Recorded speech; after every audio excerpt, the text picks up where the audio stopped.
TDS முதல்ல நீங்கள் ஆரம்பிங்களேன். இந்த இன்வெஸ்ட்மெண்ட் அப்படிங்கிறது கவர்னர் எப்போதும் சொல்கிற மாதிரி நீங்கள் வெளிநாட்டுக்கு போய் கேட்டு வாங்கன்னு சொல்லணுங்கிற அவசியமே இல்லை.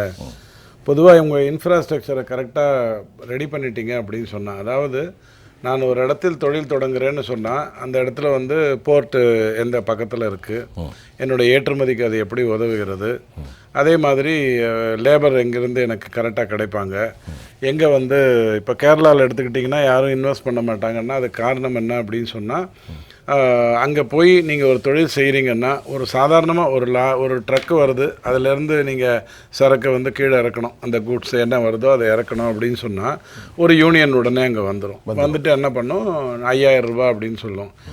இறக்கி கொண்டு வைக்கிறதுக்கான இல்லை நீங்கள் 5000 எங்கிட்ட கொடுத்துட்டு நீங்கள் இறக்கிக்கோங்க அப்படின்னு சொல்லும். ஸோ இந்த மாதிரி ஒரு சூழ்நிலை இருந்ததுன்னா அங்கே இன்வெஸ்ட்மெண்ட் வர்றதுக்கு வாய்ப்பு இல்லை. அப்படித்தான் கேரளாவில் பிரச்சனை வந்தது.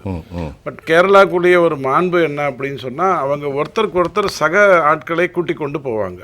இப்போ ஒருத்தர் ஃபின்லாண்டுக்கு போகிறாருன்னா அங்கேருந்து அடுத்தது ஒரு 100-200 பேர் அவர் சார்ந்தே போகிறதுங்கிறது வரும். இது தனிநபர் ஊழியத்துக்காக போகிறதுங்கிற மாதிரி ஆகிடும்.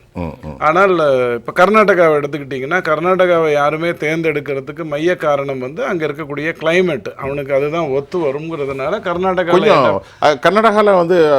சிட்டி விட்டு அவனும் கொஞ்சம் நல்லா கூல் கிளைமேட். ஆமாம், அந்த கிளைமேட் வருஷம் பூரா ஒரே மாதிரி இருக்குது. இப்போ டெல்லினா 6 மாதம் 3 மாதம் ஒரு மாதிரி 3 மாதம் ஒரு மாதிரி இருக்குங்கிறதெல்லாம் வச்சு கர்நாடகாவில் ஒரு இன்வெஸ்ட்மெண்ட்டுக்கு சித்தராமையா இதுக்கு வரணுங்கிறது கூட இல்லை, மைய சாலைக்கு வரணுங்கிற அவசியம் கூட இல்லை, அங்கே தானே வந்துடும். இப்போது அந்த மாதிரியான சூழ்நிலை தமிழ்நாட்டில் இருக்கான்னு கேட்டால் தமிழ்நாட்டில் தான் இருக்கணும். ஏன்னா 31,000 ஃபேக்ட்ரிஸ் தமிழ்நாட்டில் இருக்குது. இந்தியாவிலேயே அதிக உற்பத்தி சாலை இருக்கக்கூடிய இடம் தமிழ்நாடு. அதுக்கும் இந்த 120 வருட நீதி கட்சி அதிமுகவுக்கு சம்பந்தம் இல்லைங்கிறது தான் யதார்த்தமான ஒரு விஷயம். அதாவது தமிழ்நாட்டுக்கென்று ஒன்று இருந்தது. இன்னொரு காரணமும் இருக்குது. இப்போ தமிழ்நாடோ குஜராத்தோ மகாராஷ்டிராவோ மிகப்பெரிய அளவில் முதலீடுகள் இழுக்குதுன்னு சொன்னால் அதுக்கு கோஸ்டல் ஏரியா தான் அதனுடைய பிரதானமான ஒரு கடலோர இடம் இருக்கிறதுனால, தூத்துக்குடி இருக்குது, அதனால் வந்துடும். அதே நீங்கள் உத்தரப்பிரதேசுக்கோ அல்லது ஹரியானாவுக்கோ, அதாவது நிலம் சார்ந்து 4 பக்கமும் இருக்கக்கூடிய மாநிலத்துக்குள்ளே ஒரு இன்வெஸ்ட்மெண்ட்டை வாங்கணும்னு சொன்னால் அது ஒரு தடையாக இருக்கும், உங்களுக்கு அது புரிஞ்சிருக்கும். அல்லது அங்கே நேச்சுரல் ரிசோர்ஸஸ் இருக்கணும், அதாவது இயற்கை சார்ந்த வளங்கள் அங்கே இருக்கணும், அதனால் போய் ஒரு இன்வெஸ்ட்மெண்ட் பண்ணுவாங்க அப்படிங்கிறது கொண்டிருந்தது. தமிழ்நாட்டினுடைய பெரிய சந்தோஷமான ஒரு விஷயம் என்னன்னு சொன்னால், இங்கே போர்ட் இருக்குது, துறைமுகம் இருக்கிறது. இது பாரம்பரிய ரீதியாக, அதாவது 120-150 வருடங்களுக்கு முன்னாடியே அறிவாளிகளையும் புத்திசாலிகளையும் உணர்வாளர்களையும் ஒரு வேர்வை சிந்து, யதார்த்தமாகவே வேர்வை சிந்திரும், ஏன்னா கிளைமேட் அப்படி, அதோடு சேர்ந்து வர்றதுங்கிறது நம்ம பார்த்துருக்கோம். அப்போது ஒரு முதலமைச்சர் நான் கிளைம் பண்ணுறாரு, தமிழ்நாடு தான் சொர்க்க பூமி, இங்கே தான் எல்லாரும் முதலீடு பண்ணுறாங்க அப்படின்னு சொன்னால், இல்லைங்க, மகாராஷ்டிராவில் இருக்கிறத விட கிட்டத்தட்ட 2 1 கர்நாடகாவில் இருக்குது. அதுக்கு நிகராக டெல்லியில் இருக்குது. டெல்லியில் இருக்கிறதும் ஒன் செகண்ட் தலைநகரம்ங்கிறதுனால, அதாவதுங்க என்னுடைய ஆஃபீஸ் டெல்லியில் இருக்கும், நான் வேலை செஞ்சுட்டு இருக்கிறதெல்லாம் வேறு இடத்துல இருப்பேன். ஃபேக்ட்ரி என்னோடது உத்தரப்பிரதேசில் கூட இருக்கலாம், அந்த பீகாரில் கூட இருக்கலாம். அப்போது அந்த ஒரு காரணத்தினால 3வதாக டெல்லியும், குஜராத் அப்படிங்கிறது பாரம்பரியமாக ஒன்று நம்மள மாதிரியே கோஸ்டல் இருக்குது, அதே மாதிரியே ஒரு அமைதியான ஒரு இடம், பிரச்சனை கிடையாது, இந்த கேரளா மாதிரியான தொல்லைகள்லாம் கிடையாது. அப்படிங்கிற அடிப்படையில் குஜராத் 4வது. 5வது இடத்துல தமிழ்நாடு இருந்துகிட்டு இருக்குங்கிறது தான் நிதர்சனமான உண்மை. எனக்கு தமிழனாக அகண்ட பாரதத்திலே தமிழ்நாடுங்கிறது மிகப்பெரிய நாடுன்னு எனக்கு சொல்லிக்க தெரியும்.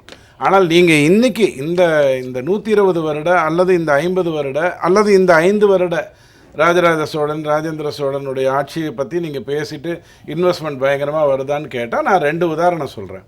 இன்றைக்கி தொலைக்காட்சியில் நீங்கள் சிப்காட்டில் ஒரு கம்பெனிலிங்க 52 வேலை, 52 பேருக்கு வேலை. இதுதான் அந்த ஃபேக்ட்ரி, சிப்காட்டுக்குள்ளே இருக்கக்கூடிய ஒரு ஃபேக்ட்ரி சொல்லியிருக்கு. 1100 பேர் அங்கே வெளில நிற்கிறாங்க. அந்த ஃபேக்ட்ரி தெளிவாக சொல்லியிருக்கு, 8 கிலோமீட்டருக்கு உட்பட்டு இருக்கிறவங்கள மட்டும்தான் நான் முக்கியமாக எடுத்துப்பேன்னு சொல்லியிருக்கு. ஆனால் ஊர் விட்டு ஊர் வந்திருக்காங்கன்னா அப்போ உங்களுக்கு வேலை கிடைக்காததுனால, அதாவது ஒரு 52 இடத்துக்கு 1100 பேர், அதுவும் ஒரு குறிப்பிட்ட ஃபேக்ட்ரி சிப்காட்டுக்குள்ளே, அதாவது நகரத்துக்குள்ளே இல்லை, நகரத்துக்குள்ளே இங்கே தாங்க இருக்குது, வீட்டுக்கு பக்கத்தில் இருக்குன்னு வந்தவங்க இல்லை, சிப்காட்டுக்குள்ளே அப்படின்னும் போது அது ஒரு உதாரணமாக நீங்கள் எடுத்துக்கலாம். ரெண்டாவது, தமிழ்நாட்டில் நீங்கள் ஒரு தொழில் தொடங்கணும்னு வர்றீங்க அப்படின்னு சொன்னால் சிங்கிள் விண்டோ சிஸ்டம்ங்கிறது கைடன்ஸ். இது முதல்ல பெரிய அளவில் தொடங்கியது சந்திரபாபு நாயுடு. சிங்கிள் விண்டோ சிஸ்டம்ங்கிறது அவர் தொடங்கியதுக்கு வேறு காரணம் இருக்குது. அது வந்து ஒரே இடத்துல வாங்கிடுறதுங்கிற அடிப்படையில் அவர் பண்ணார். கிட்டத்தட்ட 32,000 ஏக்கர் வந்து அமராவதிங்கிற கேபிட்டலை சொல்லாமல், இது இங்கே தான் கேபிட்டல் வரப்போகுதுங்கிறதே அறிவிக்காமல் இவங்க ஆளை விட்டு எல்லா நிலங்களையும் 5 லட்சத்துக்கு வாங்கிட்டு அதற்கப்புறம் இதுதான் தலைநகரம்னு அறிவித்தார். அவருடைய வரலாறு வேறு. ஆனால் இந்த சிங்கிள் விண்டோ சிஸ்டமான கைடன்ஸை நீங்கள் எடுத்துகிட்டு அதனுடைய வெப்சைட்டுக்குள்ளே போய் வருடம் என்ன இன்வெஸ்ட்மெண்ட் வந்ததுன்னு பார்த்தீங்கன்னா அது தெளிவாக சொல்லுது. 2023க்கு அப்புறம் அதை சொல்கிறத நிறுத்திட்டாங்க. ஏன்னா உங்களுக்கு தெரிஞ்சிச்சுன்னா அதே காட்டிடுறீங்க அப்படிங்கிறதுக்காக நிறுத்திட்டாங்க.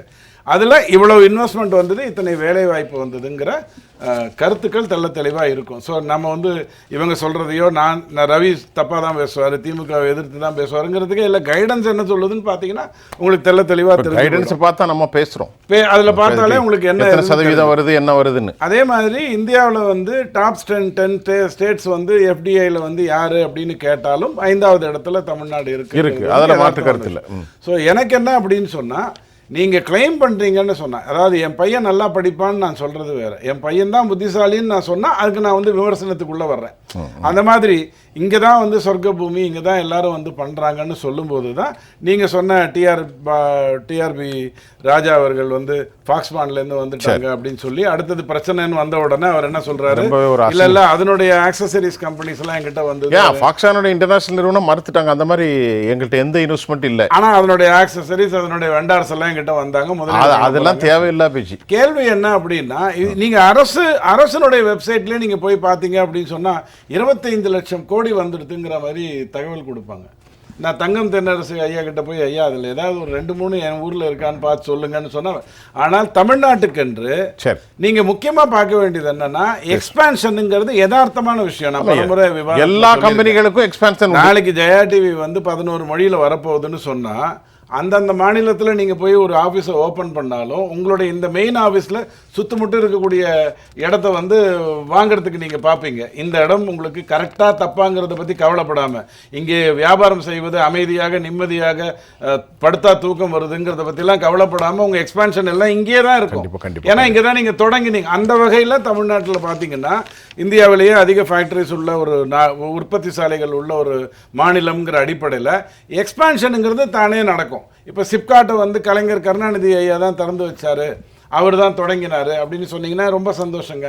அப்புறம் எக்ஸ்பான்ஷன் எப்படி ஆச்சுன்னு கேட்டால், இப்போ செயின்ட் கோபைன் வந்து இதில் ஸ்ரீபெரும்புத்தூரில் இருக்காருன்னா அவர் வல்லம்படிகாலில் போய் எக்ஸ்பேண்ட் பண்ண மாட்டார். அதே சிப்காட்டு, அதே தமிழ்நாடு, அதே முதலமைச்சருங்கிற கதையில் பண்ணோம். அங்கேயேக்குள்ளே தான் அவங்களோட எக்ஸ்பான்ஷன். சாம்சங்குக்கு ஒரு தொல்லை வருது, நீங்கள் கம்யூனிஸ்டை அடக்கி வாயை திறக்காத, அது வேற விஷயம் அப்படின்னு சொன்னாலுமே சாம்சங் திருப்பி வந்து அதே இடத்துக்குள்ளே தான் வருவான். எக்ஸ்பான்ஷன் அப்படிங்கிறத முதலீடாக கணக்கில் எடுக்காதீங்க. இத்தனை உற்பத்தி சாலை இருக்கிறதுனால ஆட்டோமேட்டிக்காக உங்களுக்கு வர்றதுங்கிறத பற்றி கவலைப்படாதீங்க. கோஸ்டல் ஏரியாங்கிறதுனால கவலைப்படாதீங்க. நான் ஒரே வரியில் முடிச்சிடுறேன். உங்களுக்கு பின்னாடி இருக்கக்கூடிய ஹரியானா, உங்களுக்கு அடுத்தது இருக்கக்கூடிய ஹரியானா, இதில் எதுவுமே இல்லாதது, ஒன்று வசதியும் இல்லை, கோஸ்டலும் கிடையாது, துறைமுகங்கள்ங்கிற அடிப்படையும் கிடையாது. ஆனால் அது முன்னுக்கு வருதுன்னு சொன்னால் தயவு செஞ்சு அதுலேருந்து பார்த்து தெரிந்து கொள்ளுங்கன்னு சொல்லலாம். சின்ன வித்தியாசம். சொல்லுங்கள். இப்போது ஜிஎஸ்டி அதிகமாக கலெக்ட் ஆகுது அப்படின்னா உடனே உற்பத்தியும் சேர்ந்து அதிகமாகிடுதுன்னு நம்ம நேரடியாக எடுத்துக்கக்கூடாது. காரணம் என்னென்னா, இந்த ஜிஎஸ்டி வர்றதுக்கு முன்னாடி 100 ரூபாய்க்கு ஒரு வியாபாரம் நடந்தால் 10 ரூபாய்க்கு தான் கணக்கு காட்டிகிட்டு இருந்தாங்க. இப்போ என்னாச்சுன்னா ஜிஎஸ்டி வந்ததுக்கப்புறம் 60 ரூபாய்க்கு கணக்கு காட்டுறாங்க. இன்னும் 40 ரூபாய்க்கு கணக்கு காட்டாதவங்க தான் இருக்காங்க உண்மையை சொன்னாங்க.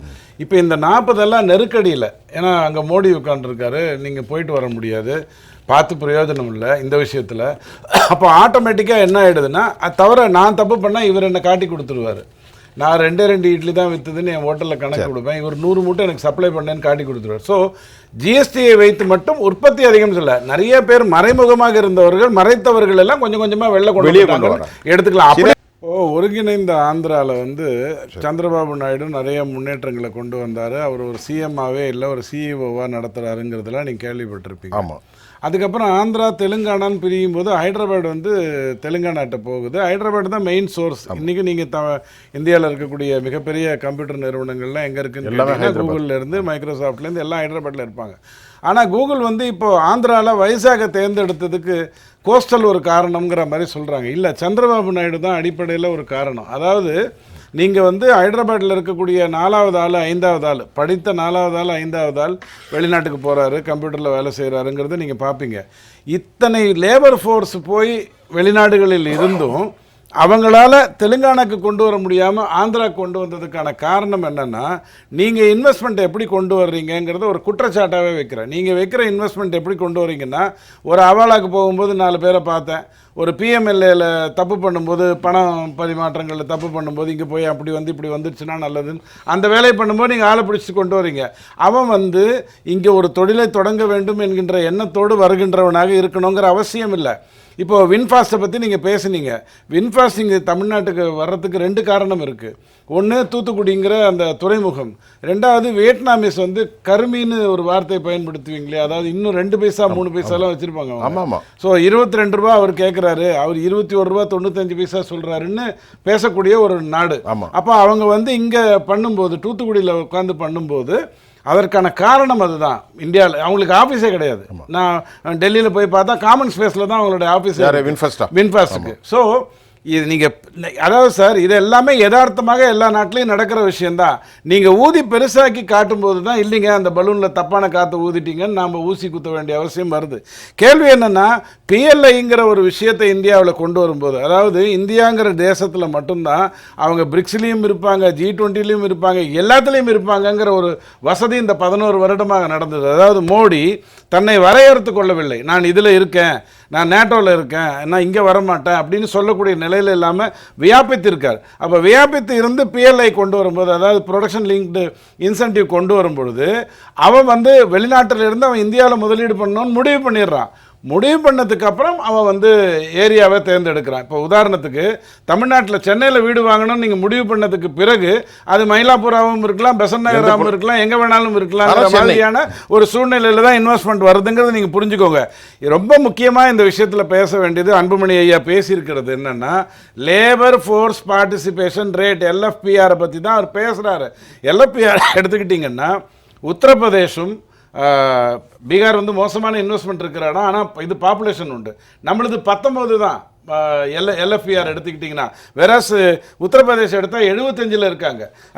இவங்க பீகார் எடுத்துக்கிட்டால் 33ல் இருக்காங்க. அதாவது நீங்கள் கொண்டு வருகின்ற முதலீடு, ஜெயலலிதா அதை பலமுறை சொல்லியிருக்காங்க, குஜராத்தில் வருகின்ற இன்வெஸ்ட்மெண்ட்டுங்கிறது லேபரை உடனே உருவாக்கலை. இன்வெஸ்ட்மெண்ட் வருது, நான் ஒத்துக்கிறேன், ஆனால் அது வேலை வாய்ப்புகளை கொடுக்க, மிஷினரி வந்ததுன்னா நீங்கள் பிரயோஜனம் இருக்காது. அப்போது தமிழ்நாட்டில் அது இருந்தது. இங்கே இன்வெஸ்ட்மெண்ட்டுன்னு ஒன்று வந்தால் இங்கே லேபருக்காக தான் வந்தாங்கங்கிறது இருந்தது. இன்னைக்கு நீங்கள் அப்படி கிடையாது. அதனால தான் நீங்கள் வின்ஃபாஸ்ட்டை பற்றி பேசும்போது என்ன சொல்லியிருக்கீங்க, அவன் வந்து கார் மேனுஃபேக்சரிங் வந்தாலும், ஸ்பேர் பார்ட்ஸ் மேனுஃபேக்சரிங் வந்தாலும், எதுக்கு வந்திருந்தாலும் அவனுக்கு லேபர் தேவைப்படலை. உங்களுக்கு லேபர் தேவைப்பட்டதுன்னா நீங்கள் தூத்துக்குடி பக்கமே போக மாட்டீங்க. ஏன்னா தூத்துக்குடியும் ஏறத்தாழ கேரளா. அதாவது அங்கே லேபர் வேணும்னா நம்மளால தான் உட்கார வைப்போம், உங்களை தொழில் செய்ய விட மாட்டாங்க. சட்டம் எல்லாமே புரிந்து கொண்டு பேசுங்கள்னு தமிழ்நாடு அரசுக்கு நம்ம சொல்லணும். இப்போ ஒரு நாட்டில் வந்து இன்வெஸ்ட்மெண்ட் பண்ணணுங்கிற ஒரு முடிவு எடுக்கும்போது அங்கே டெரரிசம் என்ன மாதிரியான இருக்கும். இப்போ ஜப்பானில் வந்து ஒரு முடிவு எடுக்கிறீங்கன்னா அங்கே வந்து வால்கனோஸ் எப்படி இருக்கும், அங்கே கிளைமேட் எப்படி இருக்குங்கிறத பார்த்து தான் நீங்கள் பண்ணுவீங்க. ஆனால் அதே மாதிரி இந்தியாவில் வந்து நீங்கள் பார்த்தீங்கன்னா நாங்கள் நாக்சலைட்டே ஒழிச்சிட்டோம் அப்படிங்கிற ஒரு சூழ்நிலையும், டெல்லியில் அந்த பர்டிகுலர் இன்சிடென்ட் நடந்த போது 50,000 பேரை கொல்ல திட்டமிட்டது வந்து ஒரு 12 பேர் இழந்தோங்கிற நிலைமையில் வரும்பொழுது தான் நம்பிக்கைங்கிறது வந்து எங்கேருந்து வரும்னா, இந்த தேசத்தில் பாதுகாப்பாக இருக்கு, நான் முதலீடு பண்ணிட்டு அந்த இடம் டெரரிஸ்ட் அட்டாக் ஆகிடுச்சுன்னா எந்த ஒரு இதுவும் பண்ண முடியாதுங்கிறது தான் அடிப்படையான விஷயம்.